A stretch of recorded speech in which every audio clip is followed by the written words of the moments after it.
Hey guys, welcome to the channel. One of my favorite types of leather is called pull-up leather. It's a deeply oiled and waxed leather that has a beautiful patina. The problem, it's highly prone to scuffs and marks, and that's why some people call it crazy horse leather. But there comes a point where all those scuffs and bumps make your boots look old and worn. But today we're going to fix that by resetting the patina. Let's get to it. The first thing we want to do is assess our leather. And as we take a look at this leather and feel it, these boots, even though they're actually relatively new, the leather is dry. And did you know that even brand new leather boots, bags, jackets, and more may need to be conditioned right off of the shelves? It may seem excessive, but by the time the leather goes from the tannery to the manufacturer to the retailer or even the sales rack, it's been potentially 6 months or more. So don't assume that your leather doesn't need to be hydrated just because it's new. I'd say go by the feel. If it feels thirsty and dry, give it some hydration. If not, no need. But before we do that, let's go ahead and prepare our boots. Let's remove the laces so we can access each panel of the leather. And as you can see, it looks super scuffed up, but we'll be fixing that in a pinch.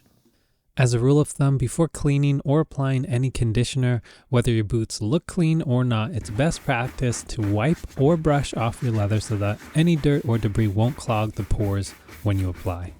And just a quick note, I'm using a brand new premium horsehair brush from Eagle. And just so you guys know, it's actually normal for new horsehair brushes to shed a few hairs at first. And it's actually a sign of a high quality brush due to the natural process of how each brush is made. This brush is super dense, so no need to worry about it. It will not affect your brushing or shining one bit. Now for the moment we've all been waiting for. Let's reset our patina, or those scratches, so that we can have a uniform look on our boots again. Today, I'll be using Eagle's boot oil, which is made up of mink oil. And just a heads up guys, mink oil, like any leather oil, will darken your leather. So make sure to test a hidden spot before applying to ensure the best results.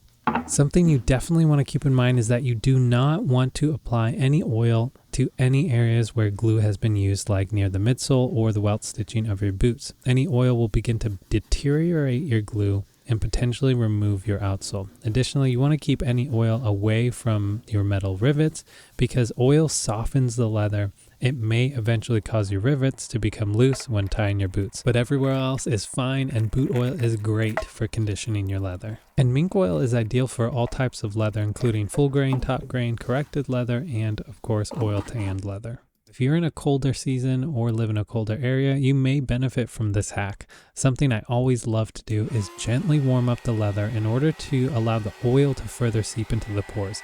This will quicken the process as well as better disperse the oil. From there, you'll want to massage it thoroughly, which will finalize the conditioning and ensure that the oil has fully penetrated your leather. If you guys have gotten value so far, make sure to let me know by hitting that like button. Also, what's your view on mink oil? I know it's not some people's cup of tea. Let me know in the comments below. Once you've thoroughly massaged your leather, let it fully dry, about 12 to 24 hours. You'll know that your leather is dry when your leather no longer feels tacky or oily. After that, have at it with your horsehair brush in order to fully disperse all of the oil. And if it still feels that way after 24 hours, go ahead and wipe off any excess and you'll be good to go. Now, you could leave your leather like it is and it would be fine, but I always like to go the extra mile and provide another layer of protection. We'll be using Eagle's leather preservative. What's the difference between boot oil and the preservative? Well, boot oil soaks deeply into the leather's pores, conditioning and softening the leather at a deep level, while the LP or leather preservative conditioner sits near the top and provides an extra layer of protection against moisture and the elements. I'd say that when you have drier, more worn leather, definitely use your leather preservative conditioner with Neat's Foot oil, as this will provide better flexibility and hydration. Something also to mention is that Neat's Foot oil will more darken your leather than mink oil, so it may not be what you're looking for when restoring lighter colored leathers. And I'd say that if you regularly expose your leather boots or jackets to extreme outdoor weather, definitely go with the Neat's Foot oil LP because it's really going to protect your leather through those harsh conditions over time. And of course, feel free to massage that LP conditioner and then wait for it to dry. Same thing, wipe off the excess as needed and give it another brush down. And I don't know about you guys, but I really enjoy the process of restoring leather like this, from completely worn and scratched up to essentially looking like new again. But let's go ahead and tie these laces back up and we are almost done. Last but not least, let's make sure to fill out our leather to prevent creasing and, God forbid, cracking.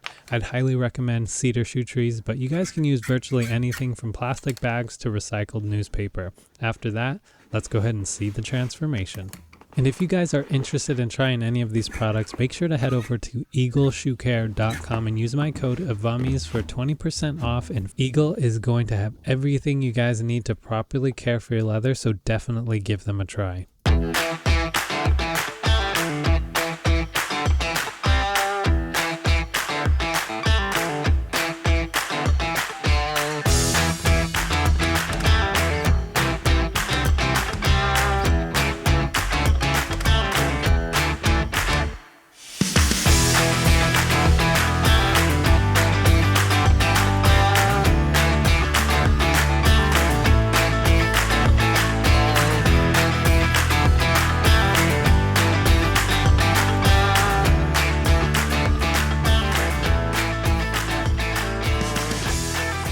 Alright guys, I hope that you got value from today's video. Remember that you don't have to wait until your leather boots are caked in mud and falling apart before you have to care for them. Smash that like button, share the video, and make sure to say hi in a comment below. I'm always looking to bring you guys the best tips, tricks, and tools to better care for your leather, so make sure to subscribe for more content like this in your feed.